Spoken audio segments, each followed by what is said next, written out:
2 நாள் பயணமாக சேலம் சென்ற முதலமைச்சர் ஸ்டாலின் பல்வேறு நலத்திட்ட உதவிகளை வழங்கிய பின் சேலம் மாவட்டத்திற்கு 6 புதிய அறிவிப்புகளை வெளியிட்டார். அதன்படி சேலத்தில் 100 கோடி ரூபாய் மதிப்பில் சாலையில் சீரமைப்பு, சாக்கடை பாலமும், சேலம் செவ்வாய்ப்பேட்டை சந்தை 9 கோடி ரூபாய் மதிப்பிலும் மேம்படுத்தப்படும் என்றும், தலைவாசல் வட்டத்தில் விவசாயிகள் பயன்பெறும் வகையில் இலுப்பநத்தம் கிராமத்தில் 10 கோடி மதிப்பில் தரம் உயர்த்தப்படும் என்றும் அறிவித்தார்.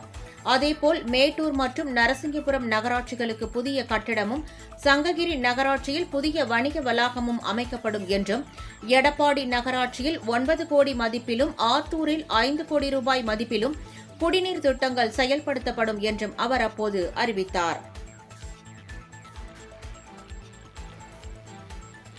நம்ம திராவிட மாடல் ஆட்சியில கடந்த 4 ஆண்டுகள்ல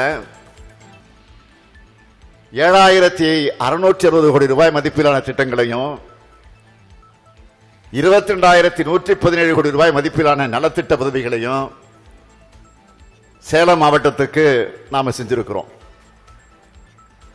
அதுல சிலவற்றை பட்டியலிட்டு சொல்லணும்னா, மினி டைடல் பார்க் அறிவிச்சோம். ஓமலூர் வட்டம் ஆனைக்கொண்டன் பட்டியல அமைச்சிட்டோம். கொலுசு உற்பத்தியாளர்களுக்காக பன்மாடி உற்பத்தி மையம் அமைக்கப்படும் அறிவிச்சோம். அரியா கவுண்டன் பட்டியல திறந்து வச்சிட்டோம். 3 நீர்நிலைகளை சீரமைக்க 52 கோடி ரூபாய் ஒதுக்கீடு செஞ்சோம். அல்லிக்குட்டை ஏரிய திறந்து வச்சுட்டேன். போடிநாயக்கம்பட்டி ஏரியும் மூக்கினேரி ஏரியும் விரைவில் திறந்து வைக்கப்படும். அம்மாப்பேட்டை பகுதியில் ரயில்வே மேம்பாலம் அமைக்கப்படும் சொன்னோம். 92 கோடி ரூபாய் மதிப்பீட்டில் அமைக்கப்பட்ட ரயில்வே பாலத்தை கடந்த ஆண்டு திறந்து வச்சிட்டோம். தங்கு தடையின்றி குடிநீர் கிடைக்க 20 கோடி ரூபாய் மதிப்பீட்டில் குடிநீர் வழங்கக்கூடிய பணிகள் நடந்துட்டு வருது. அதே மாதிரி வடிகால் பணிகளும் முடிஞ்சிருச்சு. ஒருங்கிணைந்த ஜவுளி பூங்கா அமைக்கப்படும் சொன்னேன். ஜாகீர் அம்மாபாளையத்தில் 119 ஏக்கர் பரப்பளவில் 880 கோடி ரூபாய் மதிப்பீட்டு அமைக்க இன்னைக்கு அடிக்கல் நாட்டியிருக்கிறேன். 548 கோடி ரூபாய் மதிப்பீட்டில்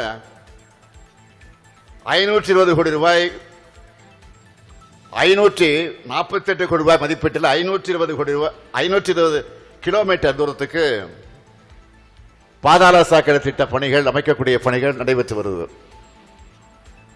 பல்நோக்கு விளையாட்டரங்கு அமைக்கப்படும் அறிவிச்சோம். ஏற்கனவே மாண்புமிகு துணை முதலமைச்சர் உதயநிதி அவர்கள் அதை அடிக்கல் நாட்டியிருக்கிறார். இப்படி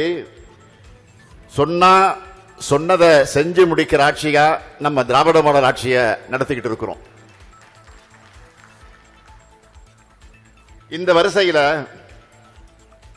சேலம் மாவட்டத்துக்கு 6 புதிய அறிவிப்புகளை இந்த நிகழ்ச்சியின் வாயிலாக அறிவிப்பதில் மகிழ்ச்சி அடைகிறேன். முதலாவது அறிவிப்பு, சேலம் மாநகராட்சி பகுதிகளில் 100 கோடி ரூபாய் செலவில் சாலைகள் மேம்பாடு, போதிய கழிவுநீர் கால்வாய்கள் மற்றும் சிறுபாலங்கள் போன்ற பணிகள் மேற்கொள்ளப்படும். இரண்டாவது அறிவிப்பு, சேலம் மாநகராட்சி செவ்வாய்ப்பேட்டையில் இருக்கக்கூடிய தினசரி சந்தை 9 கோடி ரூபாய் செலவில் மேம்படுத்தப்படும். மூன்றாவது அறிவிப்பு, தலைவாசல் வட்டத்தில் விவசாயிகளுக்கு பயனளிக்கிற வகையில் இலுப்பநத்தம் கிராமத்தில் இருக்கக்கூடிய வேளாண் விற்பனை நிலையம் 10 கோடி ரூபாய் செலவில் தரம் உயர்த்தப்படும். நான்காவது அறிவிப்பு, மேட்டூர் மற்றும் நரசிங்கபுரத்தில் புதிய நகராட்சி அலுவலக கட்டடங்கள் கட்டப்படும். ஐந்தாவது அறிவிப்பு, சங்ககிரி நகராட்சியில் புதிய வணிக வளாகம் அமைக்கப்படும். ஆறாவது அறிவிப்பு, தாரமங்கல் நகராட்சியில் 18 கோடி ரூபாய் செலவில் இடைப்பாடி நகராட்சியில் 9 கோடி ரூபாய் மதிப்பீட்டிலையும் ஆத்தூரில் 5 கோடி ரூபாய் மதிப்பீட்டிலையும் புதிய குடிநீர் திட்ட பணிகள் மேற்கொள்ளப்படும்.